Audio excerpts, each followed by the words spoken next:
Bueno, ok. Bueno, la idea de esta charla es hablar un poco acerca del impacto ambiental de la ganadería bovina.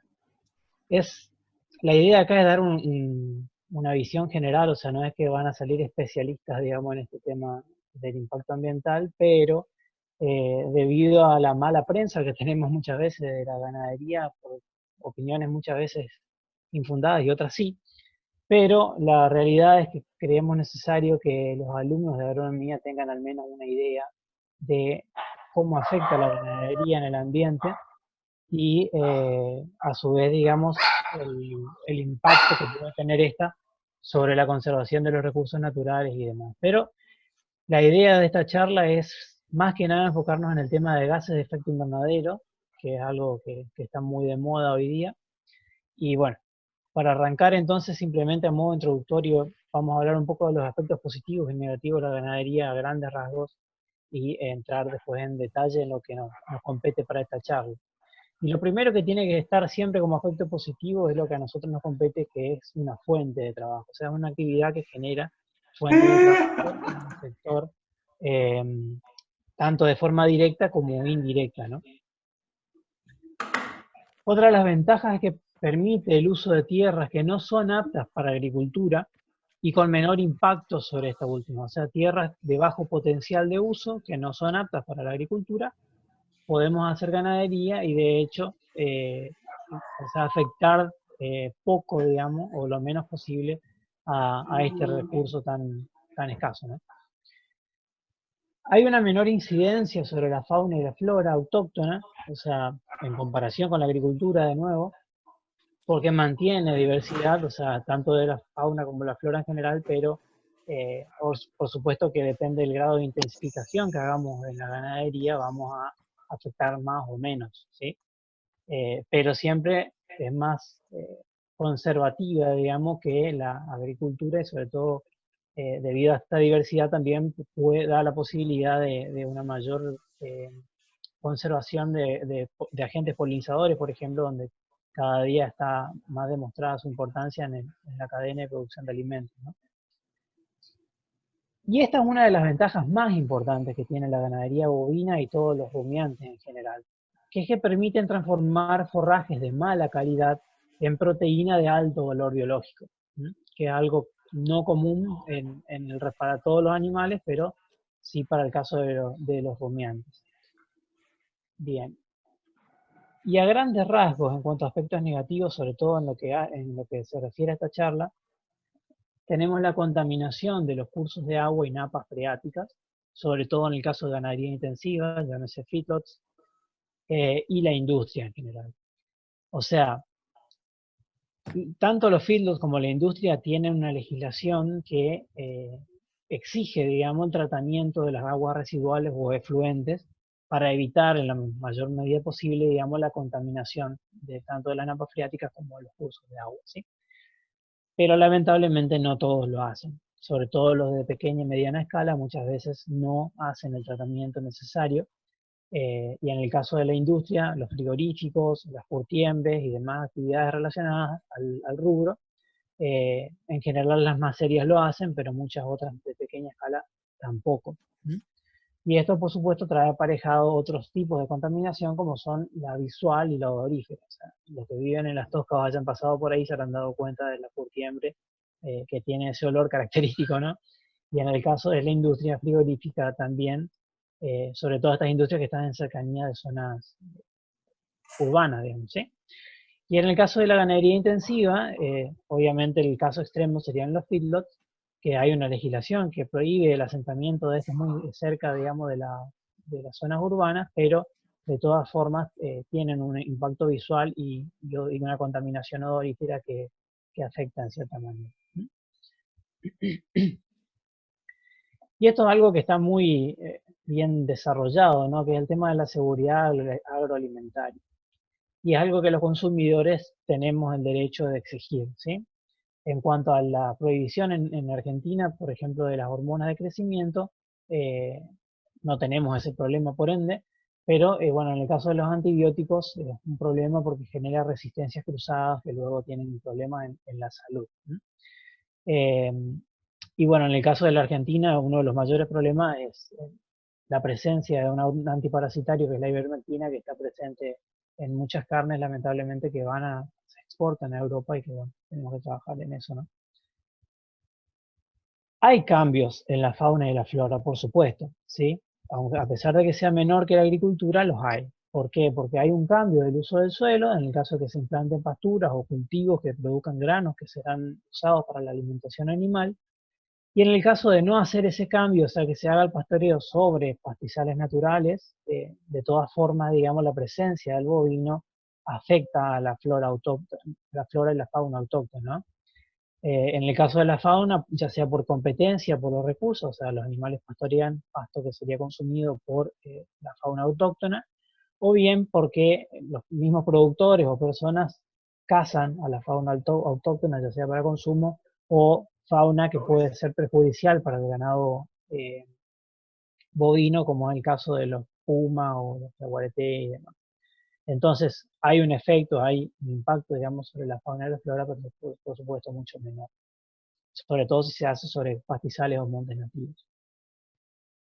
La erosión del suelo, y esto es muy mencionado, sin embargo está más relacionado a un mal manejo del suelo y de las pasturas y a la deforestación o otro tipo de impacto antrópico, digamos, sobre el medio ambiente que no está bien manejado y por ende termina, digamos, en algún tipo de erosión, ya sea eólica, hídrica o demás.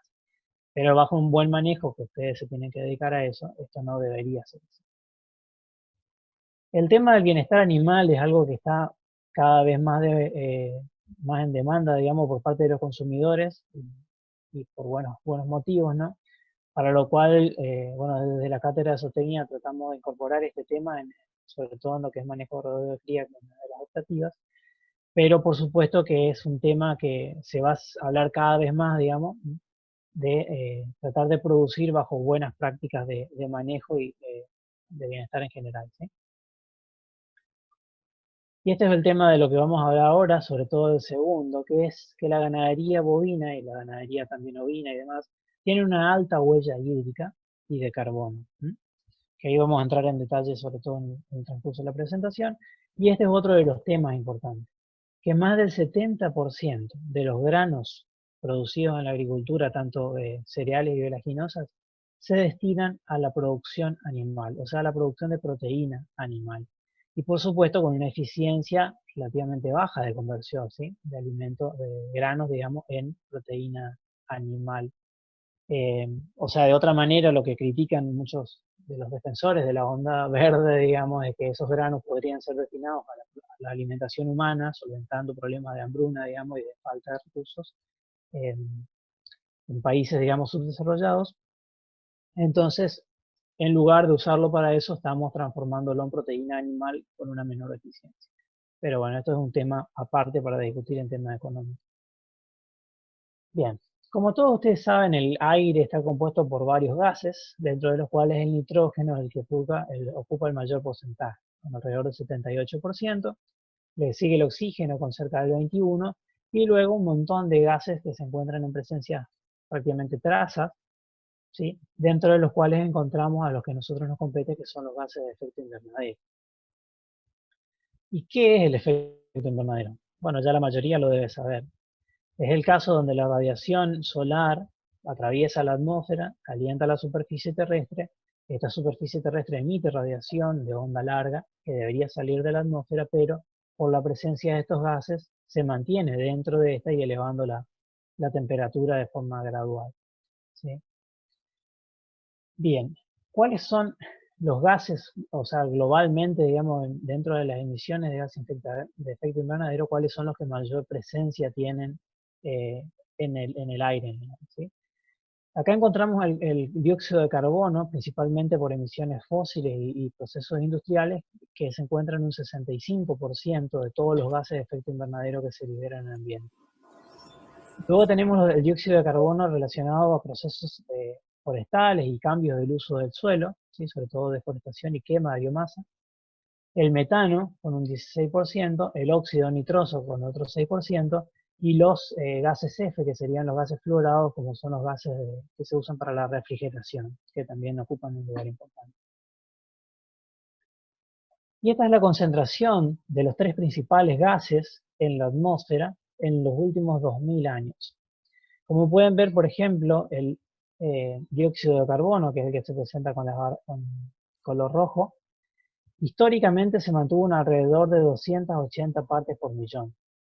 Pero luego de la llegada del periodo industrial, digamos, comenzó a aumentar su concentración cada vez más hasta niveles de más de 380 partes por millón, y hoy, en 2020, estamos en 405 partes por millón, lo cual es muy alto y por supuesto muy alejado de los 280 que históricamente encontrábamos en la atmósfera. Por otro lado tenemos el metano, con las barras celestes o azules, que históricamente presentaba alrededor de 650 partes por billón en el aire, ¿sí? Y que luego de la llegada del periodo industrial nuevamente comenzó a subir hasta hoy estar cerca de las 1900 partes por billón. Y por último el óxido nitroso, que históricamente se mantuvo en alrededor de 270 partes por millón, también con la llegada del periodo industrial comenzó a aumentar drásticamente hasta llegar a más de 330 partes por billón. Entonces, es innegable, digamos, de que hay un efecto antrópico que lleva al aumento de la concentración de estos gases de efecto invernadero a nivel global en la atmósfera. Y ahora vamos a tratar de ver cuáles son las principales fuentes de emisión de estos gases de efecto invernadero.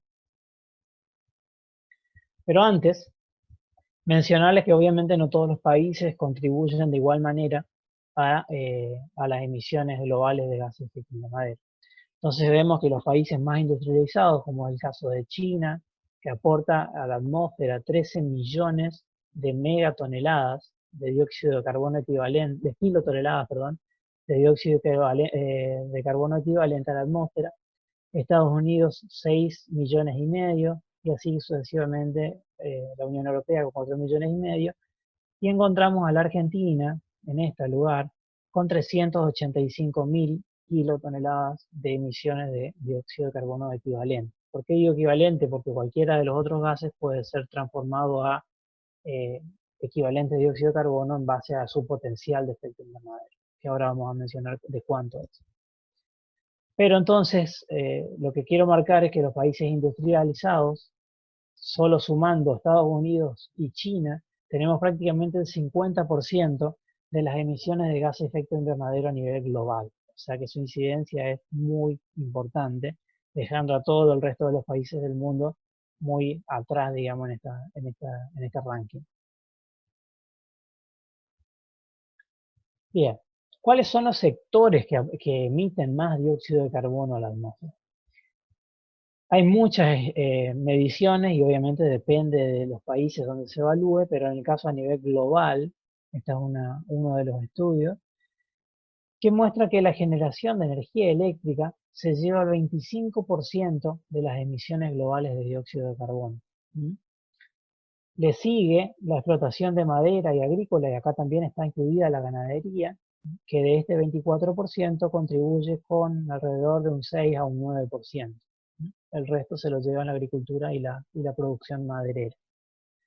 Luego tenemos a la industria, el tráfico vehicular, digamos, por la quema de combustibles fósiles y así sucesivamente. Entonces vemos que la energía, la generación de energía eléctrica se lleva un cuarto de las emisiones de gas de efecto invernadero a nivel mundial. Y acá me voy a detener un poquito porque creo que es importante por el hecho de que acá tenemos tecnologías disponibles para la generación de energía eléctrica limpia, o sea, sin emisión de dióxido de carbono, cosa que es más fácil de remediar, yo creo, a corto plazo que las otras. Y acá vemos cómo se conforma la matriz energética a nivel global, ¿sí? Vemos que la principal fuente de la cual se genera energía eléctrica es el carbón mineral, ¿sí? Principalmente en el caso de China y la India, y que por su tamaño, digamos, poblacional contribuye de una forma muy importante a lo que es el uso, digamos, de esta fuente de energía, ¿sí? El carbón mineral, el gas natural, que se lleva al segundo lugar con casi el 22%, Y los combustibles líquidos, que solo contribuyen con un 4,5%, se llevan más del 65% de la generación eléctrica a nivel mundial. O sea que el 65% de la producción de energía eléctrica se obtiene a partir de fuentes sucias, si se quiere, o que generan gases de efecto invernadero, ¿sí? Le siguen en este orden, perdón, la generación de energía hidroeléctrica con un 16%, luego la nuclear con un 10%, principalmente en el caso de Francia, y luego otras fuentes donde encontramos la eólica, la solar, la térmica y demás, ¿sí? Ahora, ¿qué pasa en Argentina con esto? Porque nosotros tenemos varias represas hidroeléctricas y podemos pensar, bueno, Argentina obtiene la energía eléctrica a partir de fuentes limpias. La realidad es que en el año 2000, por ejemplo, más de la mitad, o sea, perdón, esta es la energía generada, digamos, el 57% de la energía eléctrica que se generaba era a partir de energía hidroeléctrica, perdón. Y solo el 35% era obtenida a partir de combustibles fósiles, o sea, la combustión de combustibles fósiles, y un 8% a partir de energía nuclear. Para el 2010, la cosa había cambiado mucho. En el 2010 ya el 63% de la generación de energía eléctrica se hacía en base a combustibles fósiles, principalmente gas, y solo un 31% a partir de la fuente hidroeléctrica y un 6% a partir de la energía nuclear. O sea, cambiamos prácticamente nuestra matriz eléctrica desde una fuente limpia, que obviamente genera impacto ambiental, ya todos lo sabemos, o sea, a pesar de que no genere gases de efecto invernadero, las inundaciones, digamos, que generan la elevación del nivel para la obtención de la energía hidroeléctrica tienen un impacto importante, por supuesto. Pero vemos que hubo un cambio muy importante en la matriz hidroeléctrica, de generación de energía eléctrica en la Argentina. Para el 2012 ya teníamos más del 65% de la generación a partir de combustión de gas, básicamente, de gas natural.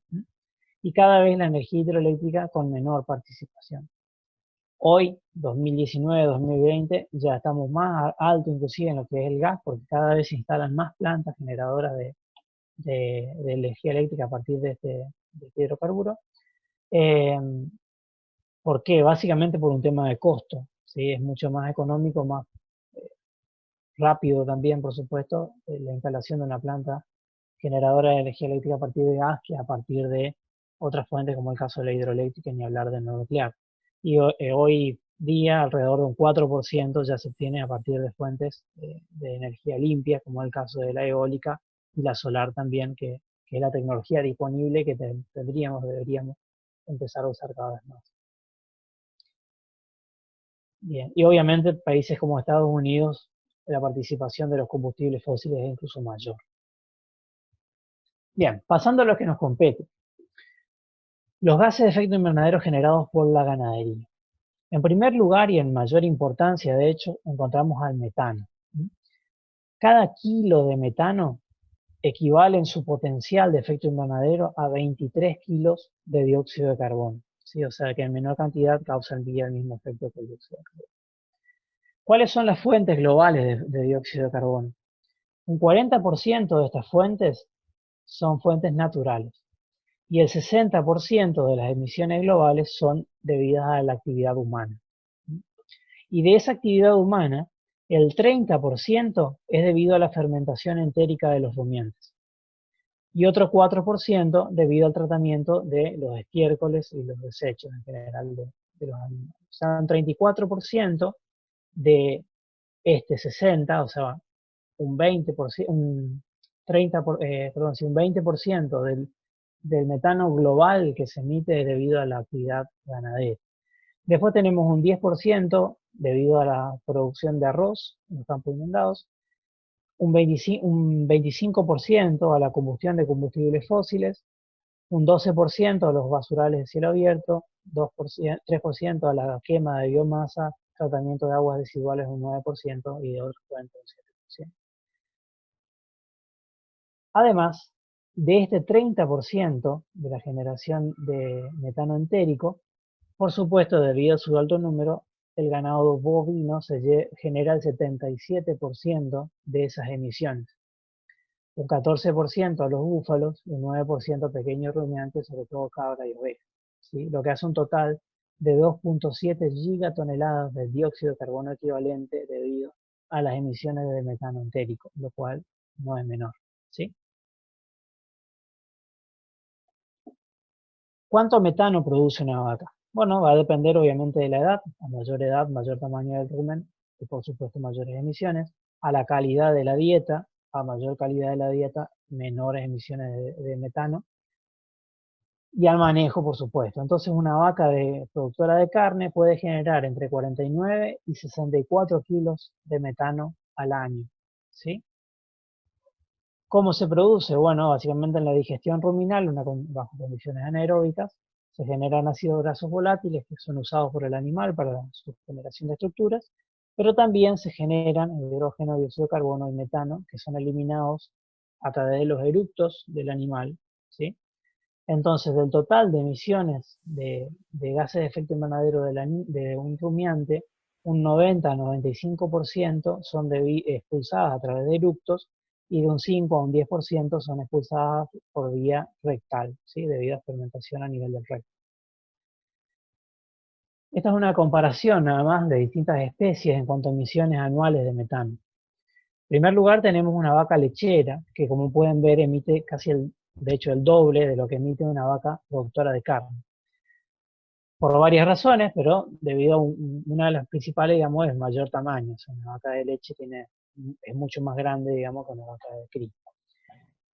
Pero a nivel de producción de carne, la huella de carbono de la producción de carne a partir de ganado lechero es incluso menor que la de la carne obtenida a partir de ganado bovino para carne, ¿sí? ¿Por qué? Porque mucho de este metano que se emite es amortizado, si se quiere, por la producción de leche. En cambio, en este caso es solamente amortizado para la producción de carne. La oveja en promedio produce alrededor de 8 kilos de metano al año. El cerdo, si bien no es un rumiante, genera a nivel de recto, digamos, metano con 1,5 kilos, y el humano con menor proporción, si bien también lo produce, ¿sí? Esta es una de las formas de evaluar las emisiones de metano a partir de collares, digamos, que usan un gas marcador. Esto es una de las cosas que estuvimos haciendo en Estados Unidos con todo ella. Pero, bueno, obviamente hay distintas metodologías. Esta es una de las más sencillas, si se quiere, y es eficaz. Digamos, un collar de entrenamiento primero y luego un collar que va testeando, digamos, los eructos del animal y luego se hace una serie de cálculos para determinar. Alex, disculpa que ¿Sí? te interrumpa. Hay unas ¿Sí? preguntas. Bueno, Preguntan, ¿a qué año corresponde ese porcentaje? ¿a qué año corresponden qué, perdón? Esos porcentajes de la diapositiva anterior. Los porcentajes. ¿Estos? ¿Eso sería?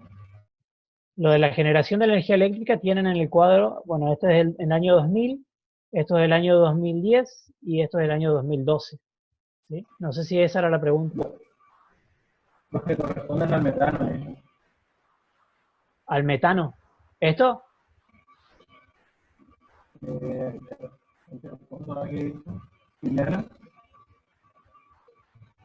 Sí, eso. Esto es del 2012 también. No me olvidé de poner el año, perdón, pero es 2012. De todas formas, después les voy a mostrar un grafiquito de cómo ha cambiado a lo largo de los años y verán las variaciones que hubo, pero no fue demasiado. ¿La otra pregunta?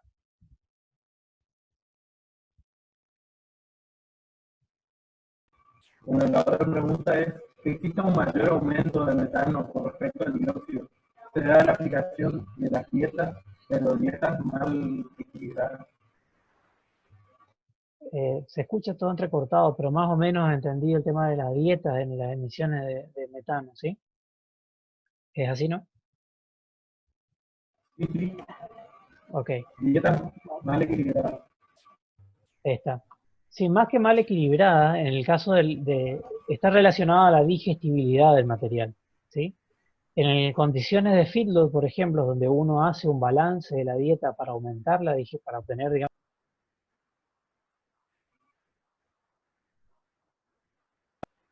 ahí, donde uno hace una dieta balanceada, digamos, con el objetivo de obtener la mejor digestibilidad posible para amortizar obviamente los costos, se genera menos metano, ¿sí? Inclusive en el caso de los filtros están evaluando muchísimos aditivos, entre ellos la monencina, que permite reducir incluso el tema de la emisión de gases de metano. ¿Por qué? Porque en realidad es un gas indeseable para nosotros, porque el 10 al 12% de la energía que tiene una dieta se ocupa para producir este metano que encima se expulsa y produce un problema terrible al ambiente. O sea, no es algo que nosotros queremos, no nos beneficia producir más metano, ¿sí? Entonces, la idea siempre es reducir las emisiones de este gas. Y una de esas maneras, bueno, aumentando la digestibilidad, agregando aditivos, que bueno, la monencina es lo más común, pero también se están evaluando muchos taninos y demás. Pero en el caso del ganado de pastoreo, digamos, es un poco más complicado. Y en este caso la digestibilidad es menor que en el caso de una dieta de film. Y es acá donde se genera mayor cantidad de metano. Eh, Lamentablemente esa es la realidad, pero después vamos a ver un poquito de cómo mitigamos ese exceso de metano que producimos en las condiciones pastoriles, ¿sí? No sé si está respondida la pregunta, pero Buenísimo, Alex. Acá la mayoría proponen las preguntas para el final, así que vamos a seguir. se escucha bastante entrecortado, pero creo que puedo ver las preguntas acá, ¿no? De alguna manera, Sí, en el chat. pero, sí, pero para el final, ¿no? Propusieron la mayoría. Ok. Bueno, acá estoy Ingenieros, viendo, sí, ¿sí? vamos a leer al final nomás las preguntas, porque si no se va a ir entrecortando mucho. Ok. Las gracias. Acá estoy viendo igual el tema de los búfalos, si emiten más o menos que comparados con una vaca de leche, si emite más metano. La realidad depende mucho del tamaño y de la dieta, pero un animal, un búfalo, digamos, estaría en el medio, digamos, entre una vaca de carne y una vaca productora de leche. Produce más que una vaca de carne, sí, pero menos que una vaca lechera, ¿sí? Bueno, seguimos entonces, mientras tanto, y después volvemos a la pregunta. A ver, ok. Bien, esto es un presupuesto global del metano, ¿sí? En total, sumando todas las fuentes, digamos, de este gas, que son el tema de la industria y el uso de los combustibles fósiles, la agricultura y el tratamiento de los desechos, la quema de biomasa, los humedales que también generan, y otras emisiones, como es el caso, son geológicas, los lagos, las termitas, océanos, un montón de otras fuentes, hacen un total de 558 gigatoneladas de metano anuales, ¿sí? Pero a nivel de atmósfera ese metano se oxida a dióxido de carbono que es reabsorbido, digamos, a nivel de la biosfera, ¿no? De los cuales sumando los sumideros hacen un total de 548 gigatoneladas, dejando libre en el aire, digamos, alrededor de 10, ¿sí? Lo cual lleva a un aumento progresivo, digamos, de los niveles de concentración de este gas a nivel atmosférico, ¿sí? Que es lo que vemos acá. Este dato es del 84, perdón, acá me tapa justo el video, pero creo que es 2014 por ahí. Vemos que hay periodos en los cuales la concentración aumenta mucho más rápido, otros periodos más amesetados y así sucesivamente. Las causas de eso no están muy claras porque algunos eh, dicen, bueno, lo que pasa es que aumentan las emisiones y otros dicen, no, lo que pasa es que la oxidación a nivel de atmósfera baja, entonces hay una menor degradación del gas a nivel atmosférico. Bueno, varias discusiones, pero la realidad, si vamos al caso, es que vamos en constante aumento en el tema de las emisiones de metano, lo cual es un problema. Bien, el otro gas importante es el óxido nitroso, ¿sí? Que más que por sus cantidades, el problema es que cada kilo de óxido nitroso equivale a 281 kilos de dióxido de carbono en cuanto a su efecto o su potencial de efecto invernadero. Por lo cual pequeñas cantidades producen un impacto fuerte, digamos, a nivel de calentamiento global. Y este gas es, digamos, un producto, si se quiere, secundario o subproducto del ciclo del nitrógeno en el ambiente. Todos ya lo deberían conocer más o menos, pero como todos saben, hay bacterias nitroficantes en el suelo que transforman estas fuentes disponibles para los vegetales, digamos, lo degradan en nitrógeno molecular, digamos, y óxido nitroso y óxido de nitrógeno. Ambos con potencial de efecto invernadero, sobre todo en este caso por las cantidades, ¿sí? Y a nivel de producción, porque esto es una cuestión natural, pero nosotros producimos de manera antrópica, digamos, este gas también. ¿Cómo lo hacemos? Bueno, el caso de los animales en la orina, por ejemplo, como saben, tiene alrededor del 1,5% de urea. Y esta urea, al entrar en contacto con el suelo, entra al ciclo del nitrógeno y lleva, tarde o temprano, a la emisión, en cierta manera, de este gas. Y por otro lado, el uso de fertilizantes nitrogenados, ¿sí? Se estima que cada 100 kilos de nitrógeno que se aplica al suelo, obviamente muy variable, pero en general estaríamos produciendo alrededor de 1 kilo de óxido nitroso que se libera al ambiente. O sea, tenemos un efecto antrópico importante. Y esta es la participación, digamos, de los distintos sectores en cuanto a las emisiones del óxido nitroso, ¿sí? La generación de energía eléctrica, incluyendo el transporte, genera 237, esto está expresado en megatoneladas de equivalente de dióxido de carbono, aportando solo un 8% de las emisiones globales del óxido nitroso. Pero la agricultura, y acá tenemos a la ganadería y a la forestación incluida, se lleva el 84%. Esta fuente, digamos, un poco más sesgada, digamos, en realidad hay otros estudios que reportan el 60, 65%, pero bueno, lo usamos a este, que independientemente si es 60 o es 80, da idea de que somos los de mayor participación en cuanto a las emisiones de este gas de efecto invernadero, ¿sí? La industria con un 5%, los residuos con un 3%. Bien, eso era en cuanto a las emisiones de gases de efecto invernadero, sin contar al dióxido de carbono que se libera por la respiración de los animales, ¿sí? Y bueno, la respiración del suelo en sí, que bueno, ya todos sabemos que ocurre, ¿no? Entonces, estas fuentes que les comentaba, el metano, el óxido nitroso y también las del dióxido de carbono, se usan para calcular la huella de carbono de las distintas fuentes de alimentos, ¿sí? Y acá vemos un gráfico, digamos, de las distintas fuentes de alimentos. Disculpen que estén en inglés, pero la bibliografía, la mayor parte seria, digamos, está en este idioma, pero bueno, pueden ir traduciéndolo o si se los voy comentando. Vemos que el alimento que mayor huella de carbono tiene es la carne ovina, ¿sí?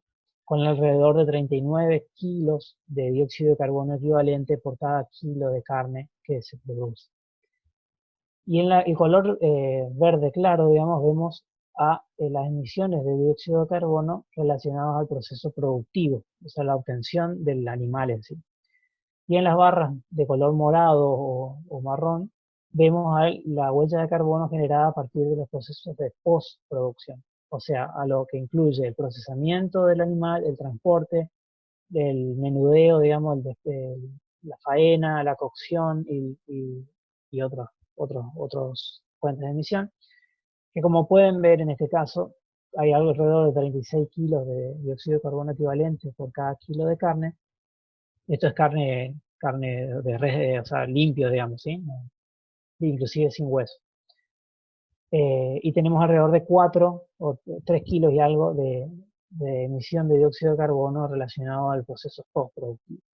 Y en el caso del ganado bovino, y esto es menor por una cuestión de que en este estudio se incluyeron más que nada ganadería de bovinos de estabulados. Es un estudio hecho en la Unión Europea, así que la mayor parte de la carne era a partir del ganado estabulado, y en el caso de que lo hagamos en proceso extensivo, como en nuestro caso, estaríamos más cerca de los mismos. Pero en términos generales hay casi 25 kilos ligados al proceso productivo y otros 2 kilos aproximadamente o 3 relacionados a los procesos de postproducción.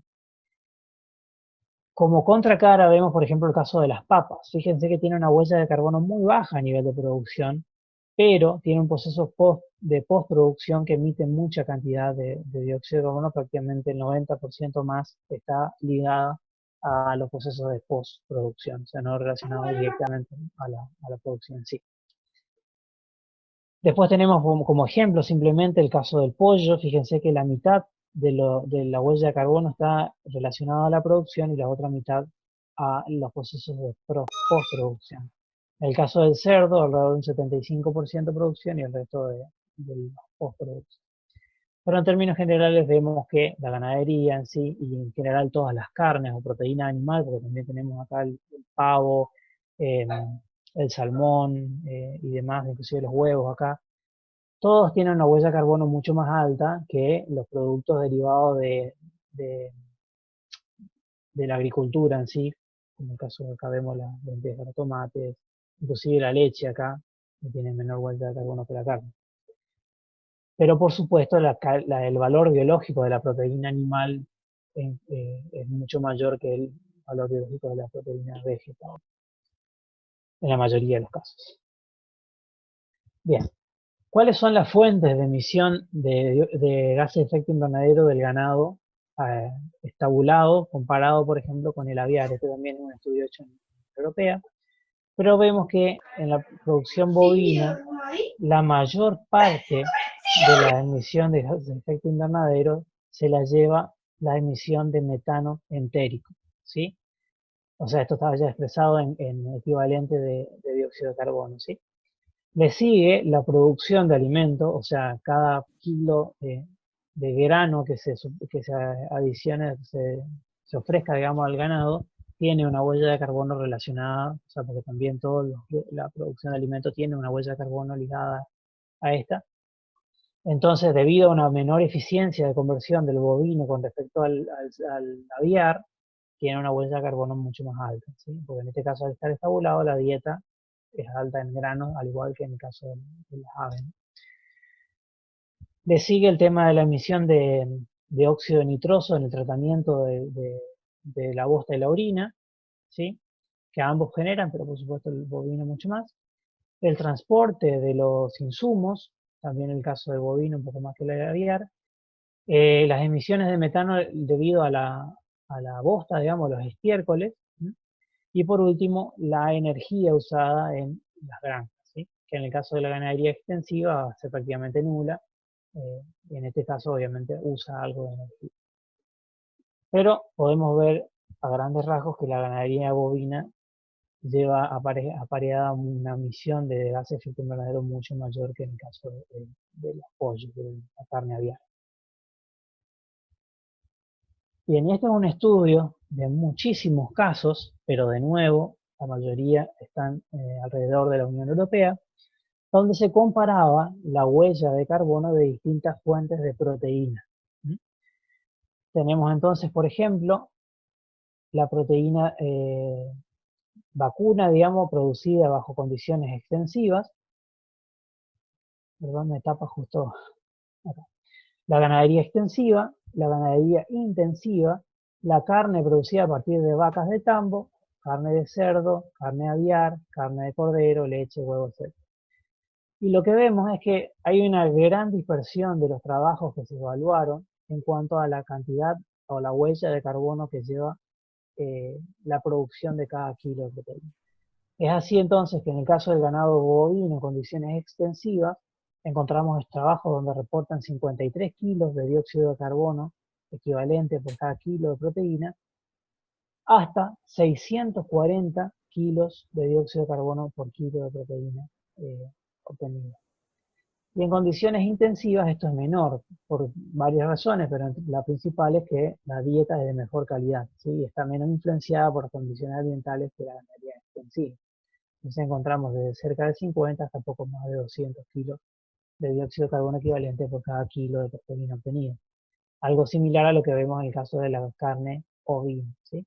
Con un rango que va de 50 hasta 750.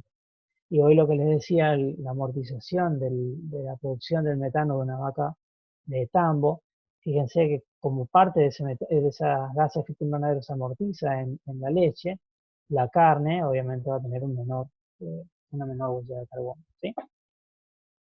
Ahora, otra forma de evaluar el impacto ambiental también es a partir de la superficie que necesitamos para producir un kilo de proteína. Entonces, en este caso, por ejemplo, evaluaron cuánta superficie en metros cuadrados necesitábamos para producir un kilo de proteína limpia, ¿no?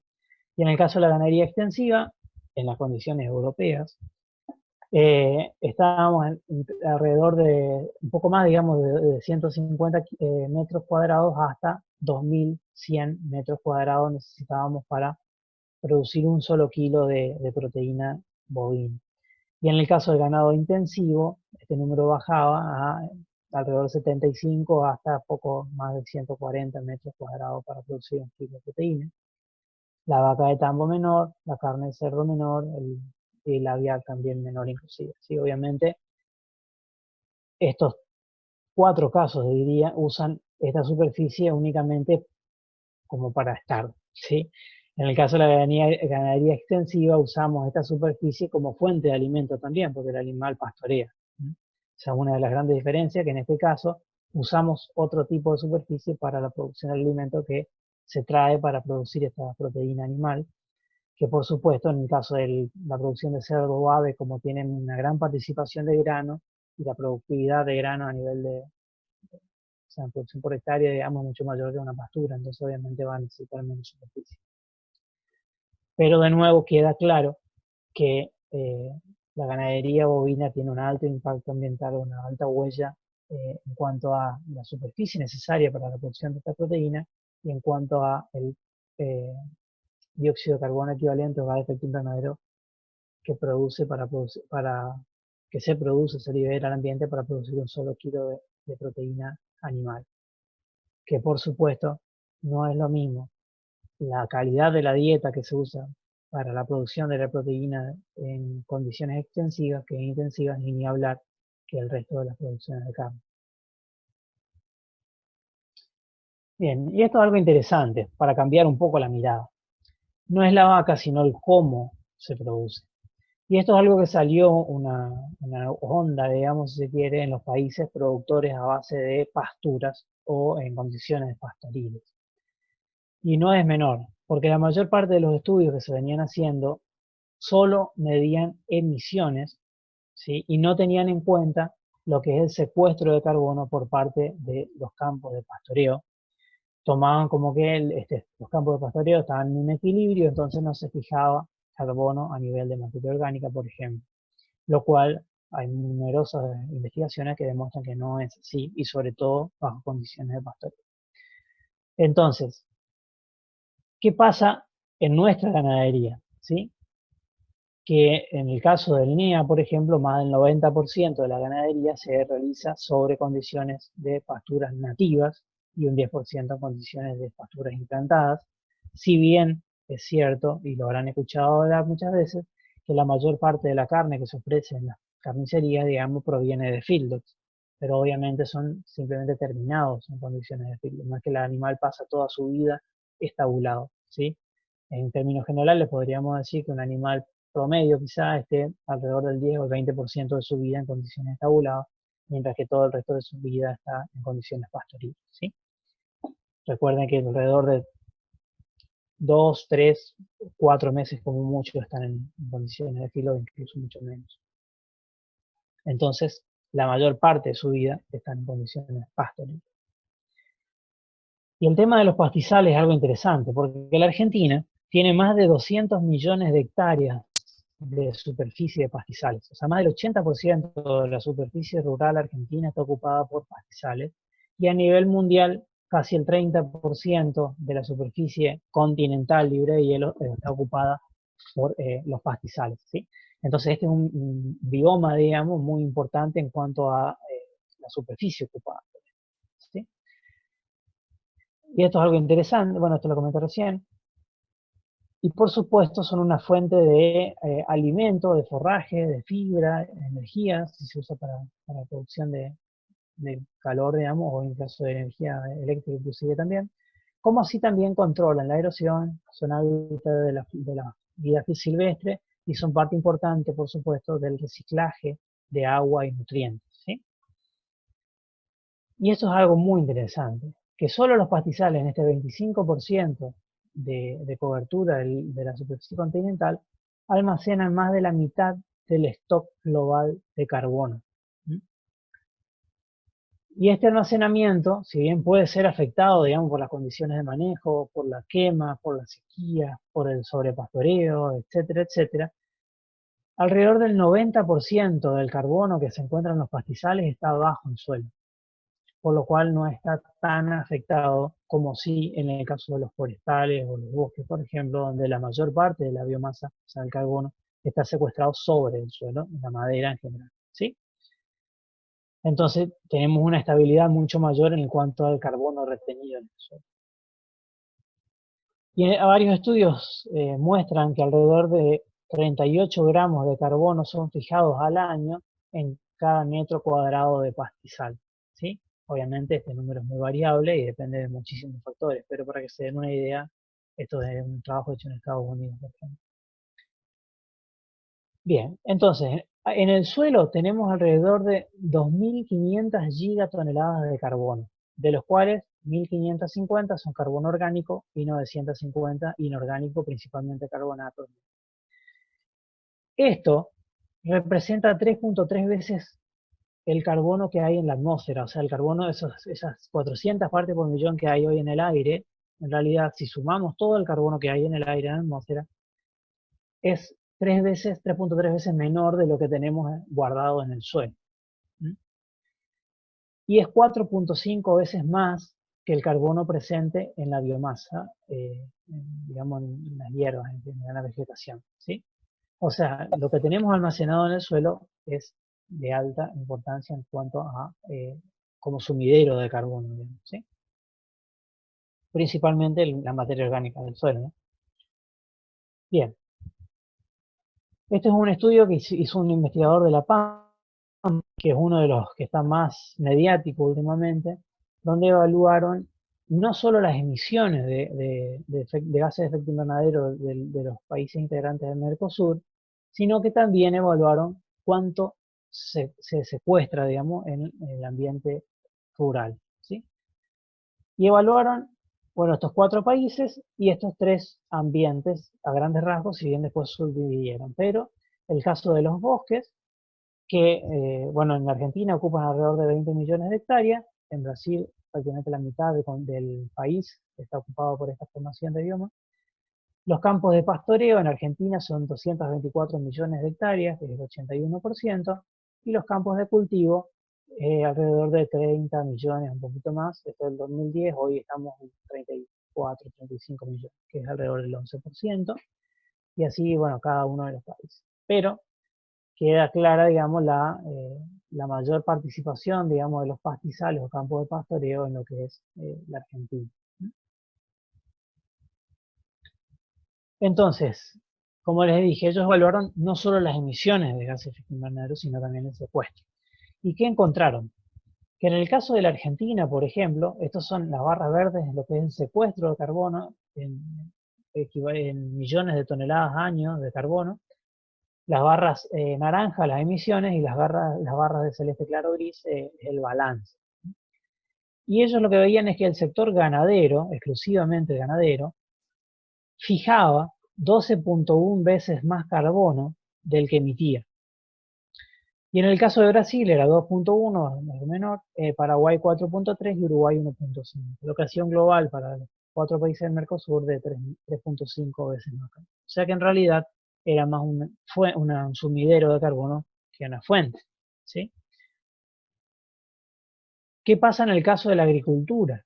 Hicieron el mismo balance y acá sí los números cambian.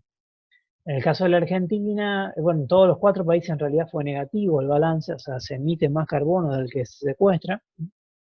Y en el caso de Brasil es bastante más importante, probablemente muy relacionado al tema de la mayor temperatura, ¿no? O sea, mayor temperatura, la oxidación de la materia orgánica es mucho más rápida. ¿Qué pasa con el cambio del uso del suelo? O sea, cuando se pasa de un bosque a un campo pastoreo o a un campo agrícola y demás. La Argentina tiene un balance relativamente positivo, aunque no es muy significativo, y Brasil sí tiene un balance bastante negativo por, bueno, obviamente las grandes deforestaciones que se están haciendo para pasar a campos de cultivo o campos de pastoreo, y además por su gran superficie, obviamente, incide mucho más. Entonces, en el balance general, si tomamos todo el sector rural en su conjunto, o sea, ganadería, agricultura y cambio del uso del suelo, vemos que acá los números cambian un poco, pero de todas formas, en el caso de la Argentina, se estaría fijando 6.7 veces más carbono del que se emite. Brasil casi parejo, pero un poquito más se fija de lo que se emite. Paraguay 2.1 y Uruguay prácticamente también tabla, digamos, o emite casi lo mismo que se ve. O sea, las formas de calcular son muchas, ¿sí? Muchas veces aceptamos como una regla general alguna metodología, por supuesto, sujeta muchas veces a críticas y depende de cada uno, digamos, tomar con cuál se queda, ¿sí? En el caso, por ejemplo, hay un libro muy famoso de la FAO que es La sombra del ganado, se llama, que se publicó en lenguaje español en el 2006, y es bastante duro con la ganadería, desde muchos aspectos, y en una de sus partes sostiene que la ganadería produce más gases de efecto invernadero que el transporte a nivel mundial, lo cual recibió muchas críticas, ¿sí? Porque en el libro detallan muy bien la metodología para calcular las emisiones de gases de efecto invernadero de la ganadería, desde el dióxido de carbono respirado por el animal hasta la energía necesaria para producir un kilo de fertilizante, para producir el grano que después va a ofrecerse al animal. Entonces, era muy bien hecha para la ganadería, pero en el caso del transporte solo tuvieron en cuenta la combustión del combustible fósil, o sea, el uso del vehículo. Entonces recibieron muchas críticas en eso, que después los autores reconocieron que hicieron mal el cálculo. eh, y entonces, bueno, obviamente la ganadería genera un poco menos que el transporte, pero de todas formas no quita, digamos, de que no es importante, pero sí cabe aclarar que muchas veces las metodologías que se usan no son del todo apropiadas para todos los casos, ¿sí?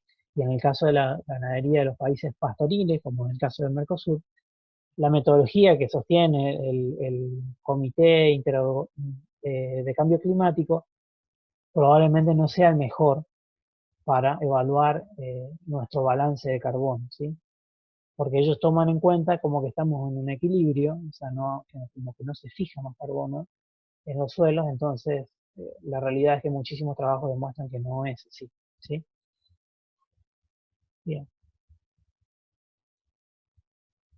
Por supuesto que no es lo mismo una pastura, un pastizal muy degradado, quemado, sobre un suelo salino, con todo el manejo que quieras, o sea, la capacidad de retención de carbono y de producción de pasto obviamente va a estar muy afectada, digamos, en un tipo de ambiente como este, pero el mismo ambiente con buen manejo, una pastura implantada, eh, lleva, digamos, una mejor producción, por ende también una mejor producción de biomasa subterránea, o sea, de raíces, lo que lleva, digamos, a aumentar, digamos, los niveles de materia orgánica del suelo.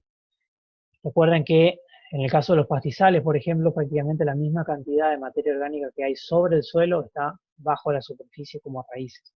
O sea, si tenemos 5 toneladas de materia seca sobre el suelo, tenemos casi 5 toneladas de materia seca bajo tierra en forma de raíces. Y estas raíces están en un constante intercambio, o sea, mueren y se regeneran, mueren y se regeneran. Esto sumado a exudados y demás lleva al enriquecimiento del suelo en cuanto a materia orgánica. En el caso del bosque, por ejemplo, los forestales, digamos, la ecuación es un poco menor, o sea, depende del clima también, ¿no? Pero en el caso de ambientes tropicales, por ejemplo, alrededor de un 20% nada más de lo que está sobre el suelo está bajo tierra. Pero de todas formas, el secuestro es importante a nivel de madera. Hay un montón de pautas de manejo que llevan a la mejora, digamos, de la capacidad de secuestro de carbono del suelo.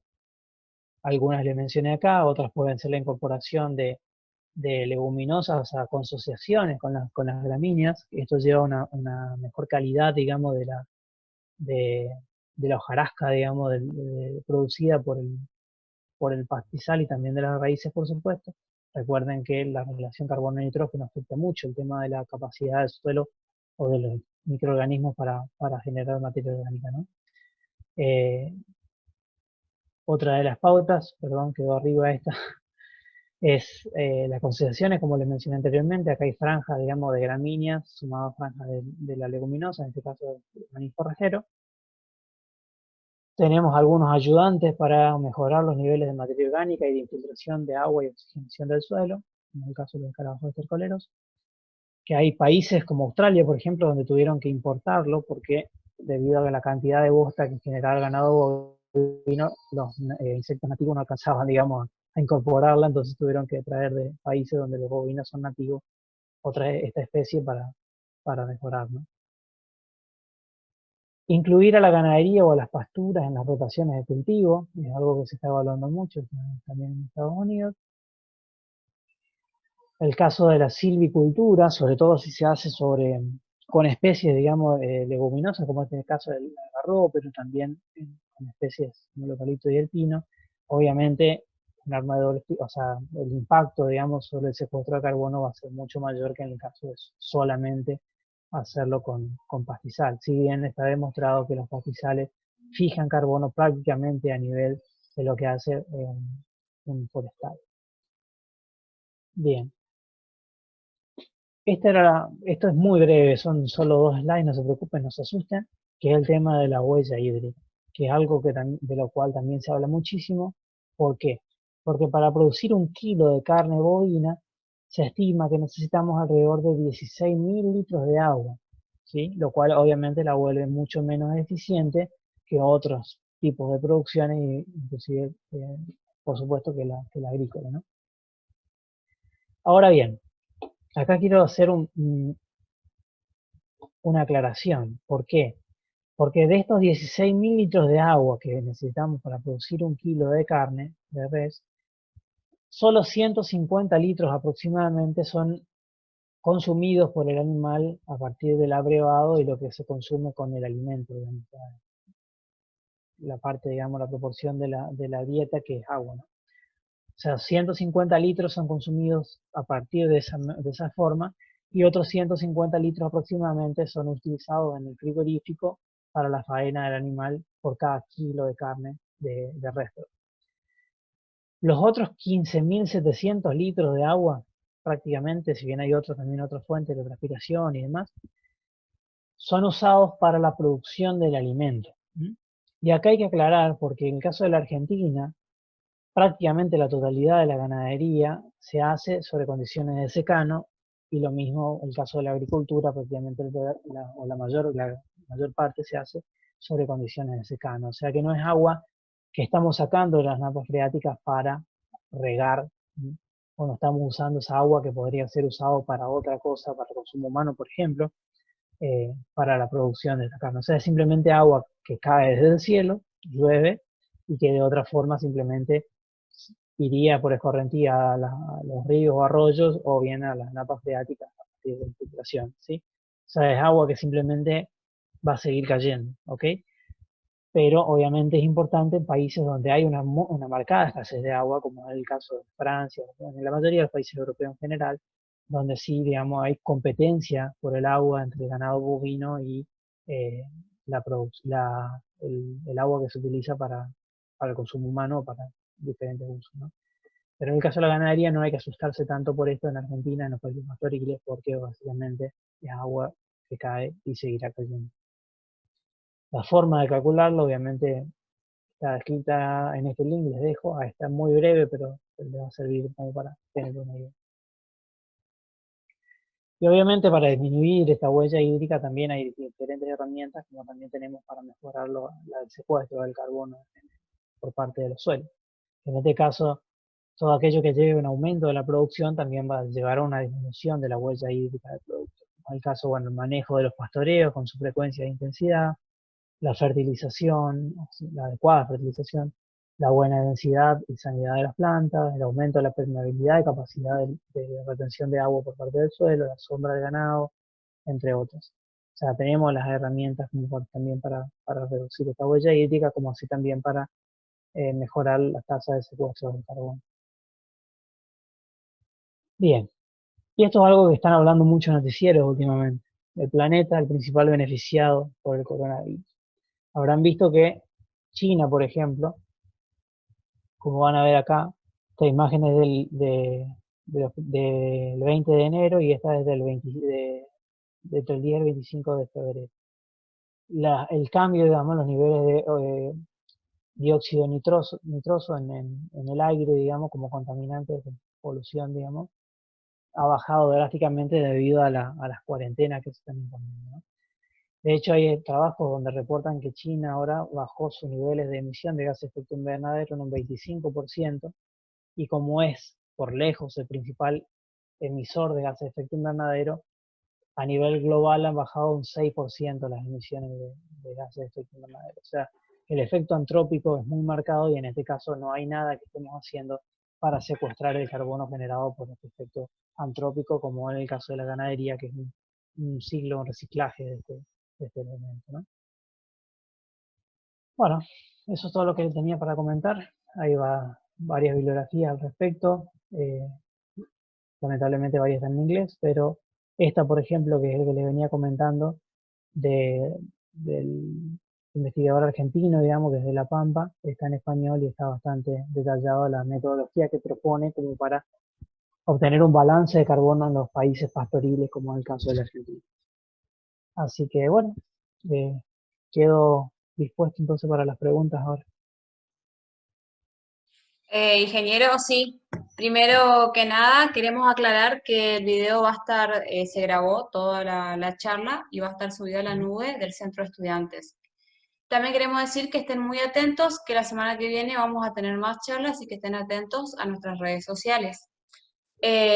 Principalmente queremos agradecerle a usted, ingeniero, por su tiempo, que es muy importante en estos momentos, que no todos tenemos acceso a cierta información. Y muchas gracias también a los chicos por prenderse de esta iniciativa. No sé si usted quiere que yo le vaya leyendo las preguntas o quiere leerla a usted nomás. Muchas de las preguntas también algunas están contestadas por lo que fue la charla, digamos. Bueno, veo 31 acá, así que va a ser bastante. Voy a leer desde las últimas hasta adelante. Vale. Puede que una alternativa para mitigar las emisiones de metano en sistemas intensivos sea aumentar la superficie por cabeza. Bueno, todo lo que mejore el bienestar del animal, o sea, la comodidad en general del animal, va a traer aparejada una cierta disminución de la emisión de metano. Pero por supuesto, la más importante es el tema de la dieta, ¿sí? De nuevo, agregamos sombra, damos más espacio, etcétera, todo va a mejorar, digamos, el tema de las emisiones. Para comparar, simplemente, porque decíamos, bueno, el fitlo tiene menores emisiones, pero bueno, el año antepasado, cuando estuve en Estados Unidos, están evaluando mucho este tema de las emisiones con asociaciones de gramíneas y leguminosas.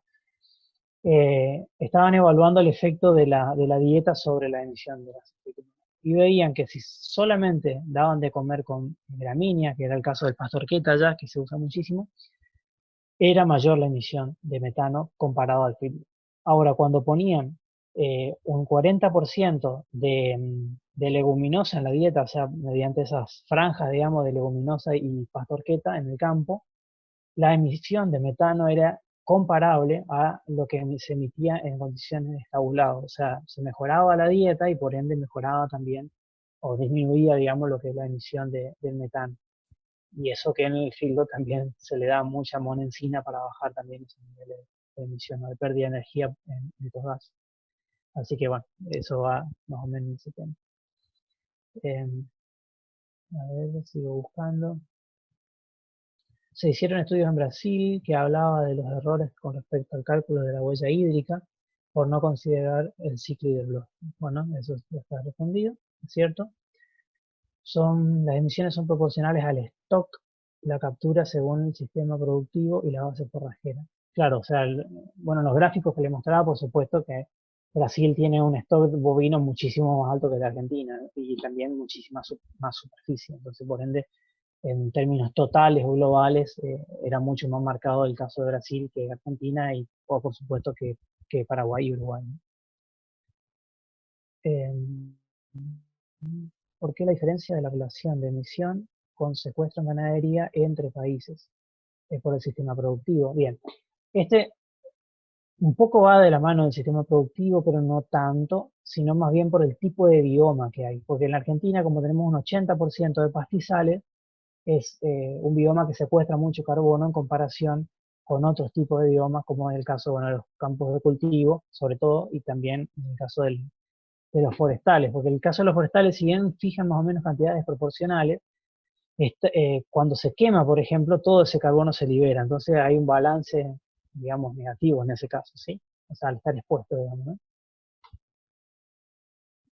Bueno, y obviamente lo que es el ganado a base de granos, que se basa, digamos, en la producción de grano primero, la agricultura da un balance negativo y por ende cambia, digamos, las proporciones, ¿no? Y obviamente altas cargas altas cargas animales también llevan aparejado a mayores emisiones porque se baja el secuestro, por lo tanto eh, te da un balance más bajo. Investigador que más sabe, sí, no tengo un comentario. En cuanto a las emisiones y secuestros de gases, hay datos o diferencias significativas entre los diferentes sistemas de pastoreo continuo versus rotativo, sobre campo natural versus pastura cultivada y silvopastoril.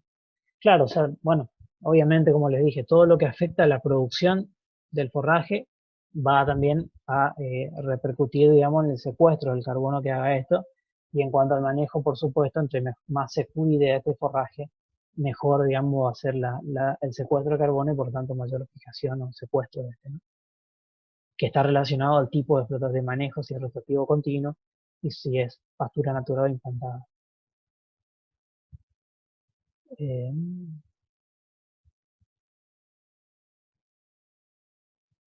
Bueno, hay varias otras, pero en caso de emisiones de ganadería intensiva, ¿se tiene en cuenta solamente lo que emiten los animales o también se considera lo que se emite en el transporte de alimentos para este tipo de explotación? Bueno, ahí más o menos aclaré esta parte en el gráfico donde se dividía lo que es la producción y lo que es el resto, ¿no? Pero no solo que se considera la huella de carbono al transporte de alimentos, sino que también se considera el dióxido de carbono emitido para la producción de ese alimento, ¿sí? Por ejemplo, cada kilo de maíz tiene una huella de carbono de 1.4 o 1.6 kilos de dióxido de carbono que se libera. Entonces eso también se contabiliza en el caso de la producción de carne, ¿sí? Lo mismo los fertilizantes, cada kilo de nitrógeno que se aporta al suelo son 3.3 a 6 kilos de dióxido de carbono que se libera en el ambiente. ¿Por qué? Porque se usa energía eléctrica para hacer, hacer este fertilizante, por lo tanto, en los países donde se produce, que son principalmente Estados Unidos, la base de la matriz energética, como les mostré al principio, es gas, por lo tanto tiene su huella de carbono y todo eso va a la producción del fertilizante y por lo tanto luego a la agricultura y la ganadería donde lo usan. La ganadería extensiva emite más, pero captura, y bueno, eso seguimos viendo. Eh, si hay datos de evolución de stock bovino global a través del tiempo. Bueno, obviamente los hay, yo no los presenté acá porque no era el objetivo de la charla, ¿no? Pero en términos generales no es que haya cambiado demasiado, si es que lo estamos tratando de relacionar con esa curva que mostré, donde aumentaba, digamos, desde el año 84 hasta la fecha, ¿sí? Del 84% de aporte de agricultura, ¿qué porcentaje corresponde a la ganadería? Bueno, eso es que supongo que habrá sido en el caso de, mm, del óxido nitroso. La ganadería en términos generales aporta más inclusive que la agricultura, ¿sí? O sea, de ese porcentaje del 84% estaremos en el orden de un 30% en lo que es agricultura y el resto es ganadería y los procesos también de silvicultura que también generan impacto en el uso del fertilizante y demás. Pero sí la ganadería afecta, genera mucho. Eh, Porque son muchas, me estoy quedando sin voz.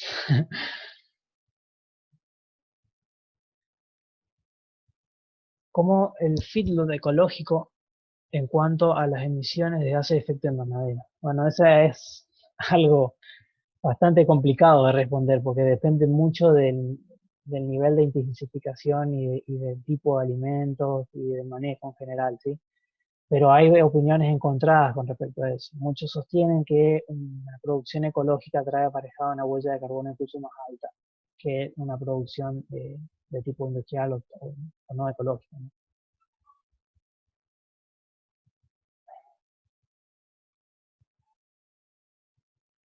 Bueno, hay varias.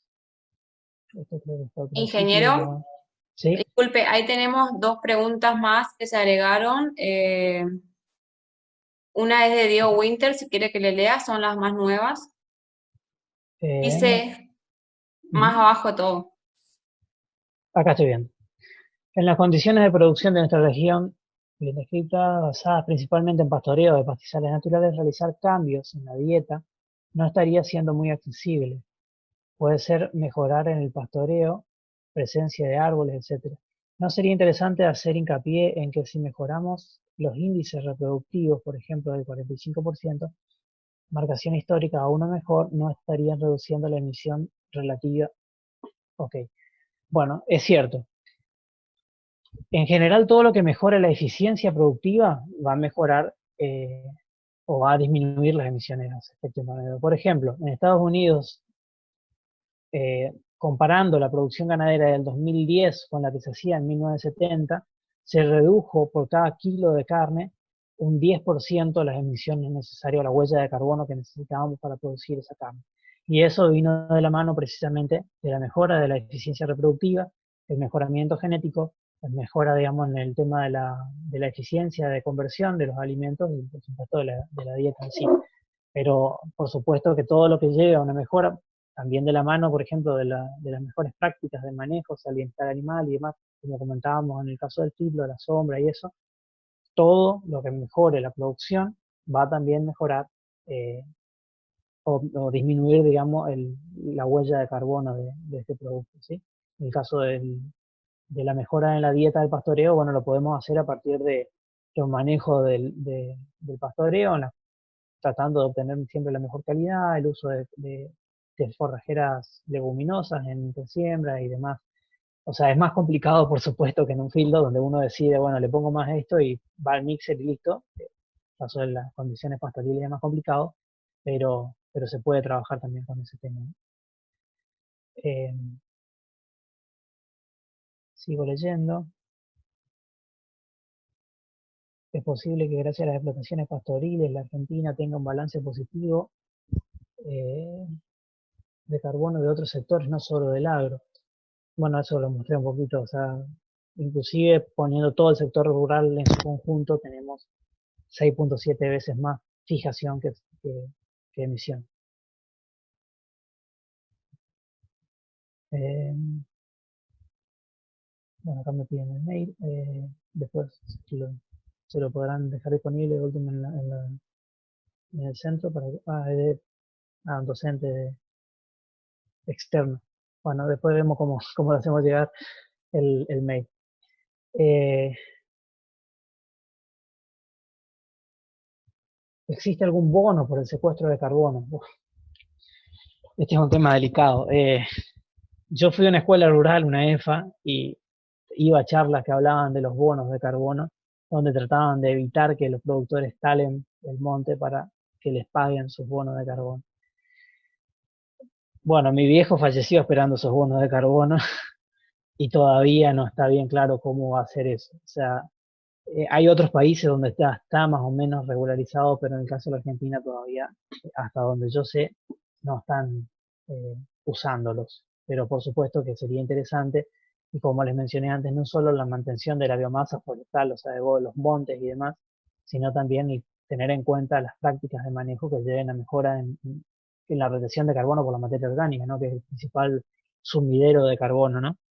Eh, y en el caso de la agricultura también se puede trabajar con este tema, porque Hoy Argentina usa más del 90% de la siembra de cereal y oleaginosas bajo condiciones de siembra directa, ¿sí? Eso obviamente favorece o disminuye la respiración, o sea, la pérdida de materia orgánica, la oxidación de esa materia orgánica en el suelo. Y cada vez más, si bien todavía es el 13%, creo, es bajo, el uso de los cultivos de servicio, cultivos de cobertura, que por supuesto ayudan mucho a mitigar esa pérdida de carbono y inclusive a dar algún balance un poco más positivo, ¿no? Eh, Acá hay una, dice, ¿por qué no se tienen en cuenta los ciclos del carbono entre carbono en forma de gas atmosférico y biomasa, moléculas grandes de carbono como proteínas, etcétera? Con esto quiero decir que a mi interés la única forma de aumentar los gases en la minería que extrae petróleo, gas y carbón desde la profundidad de la Tierra. Eh, ¿Por qué no se tienen en cuenta los ciclos del carbono? Bueno, es la misma pregunta de nuevo. No sé si está muy claro, pero bueno, supongo que a lo que va es que la única fuente que no es, digamos, extra ciclo natural del carbono es los combustibles fósiles, lo cual es cierto. Y de hecho, lamentablemente tenemos todavía muchas reservas de combustibles fósiles y todo indica que hasta que no las terminemos no vamos a optar por una energía limpia. Lamentablemente es esa la realidad, ¿sí? Tenemos las tecnologías, pero no las usamos por una cuestión de costo, económica y un montón de otros factores, ¿no? Pero sí es una fuente de emisión y sin ningún tipo de sumidero, porque no hay ningún tipo de secuestro de carbono por parte de la industria o del transporte o demás. Solamente sería el uso de los bonos de carbono, como decía. Bien. A ver. El problema en el balance de la agricultura es que el 80% de la superficie cultivable en invierno está en barbecho, por lo que quema carbono, en vez de captar. Hay que mantener el suelo con cobertura. Bueno, esto es lo que les comenté recién, el tema de los cultivos de servicio, cultivos de cobertura, eh, que deberían, digamos, ser más usados, no solo por el efecto en el tema de la mantención del carbono orgánico del suelo, sino también el tema de la productividad de los próximos cultivos, ¿no? De hecho, hay un estudio que muestra que si llegamos a aumentar en un 10% el contenido de materia orgánica del suelo, de toda la superficie rural, bajamos los niveles de dióxido de carbono de la atmósfera de los 400 partes por millón que hay hoy a 280 partes por millón que hubo históricamente. O sea, solamente con el aumento de ese 10% de la materia orgánica del suelo. O sea que, en cierta forma, somos parte del problema porque somos una parte importante. De hecho, un cuarto de las emisiones de gases de efecto invernadero están relacionadas a la producción agropecuaria, forestal, etcétera, sino también somos parte de la solución si hacemos las cosas bien. Bueno, acá veo un comentario largo.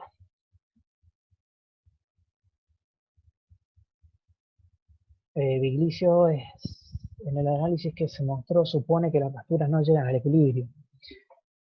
Y el Comité del Cambio Climático dice que el cambio de uso de la tierra a pastura produce una rápida absorción de carbono al inicio que luego lleva a un equilibrio a los 20 años donde se produce ninguna absorción o emisión, suponiendo que el ganado no solo contribuye con el 10% de las emisiones directas, no se estaría subestimando el potencial indirecto de secuestro de carbono del 75% de la tierra ocupada por la ganadería, que podrían ser convertidas en bosque, por ejemplo. Bueno, por supuesto que si hacemos un cambio del uso del suelo a forestales, o sea, a ver, la forestación hace sumidero porque se secuestra carbono a nivel de madera, madera que luego será utilizada para construcciones, por ejemplo, y demás, y es carbono que queda fijado siempre. ¿No? Pero Vigliso lo que también establece en ese trabajo es que esos forestales están son más afectados por condiciones externas de, por ejemplo, el caso más común, digamos, los incendios, ¿sí? Que liberan grandes volúmenes de dióxido de carbono. Y el tema del equilibrio es algo que se plantea, sin embargo, muy pocos trabajos demuestran que eso es así. Eso de los 20 años, por ejemplo, establece en sí que tarda 20 años en llegar al equilibrio, pero solamente si no se hace uso de ese suelo. O sea, si se hace el cambio y luego queda en condiciones a su suerte, digamos, ¿sí? De hecho, el mismo Belicio reporta estudios donde se han evaluado hasta 100 años de uso y no llegaron a ese equilibrio, digamos, ¿sí? ¿Por qué? Porque siempre que se hace una disrupción en el ambiente, o sea, pastoreo, por ejemplo, que sería el caso más conservador, lo hace que siga habiendo o sea, no se llegue a ese equilibrio por una cuestión de que la pastura sigue produciendo biomasa a nivel subterráneo, a nivel aéreo, que compensa y demás, los exudados de las raíces y demás cuestiones. No es que va a llegar a un suelo del 50% de materia orgánica, claro está que no, pero también esa fijación que hace año a año tampoco es que va a elevar los niveles abruptamente de un año para el otro. Eh, pero es cierto que en algún momento va a llegar al equilibrio, eso es así. Bien. Dice, le dejo un link, véanlo por favor. Estuvimos haciendo en Argentina con la Alianza de Paz y Sal. Bueno, interesante. Creo que con esto podemos cerrar, ¿no? Porque se está haciendo un poco largo y me voy quedando sin voz.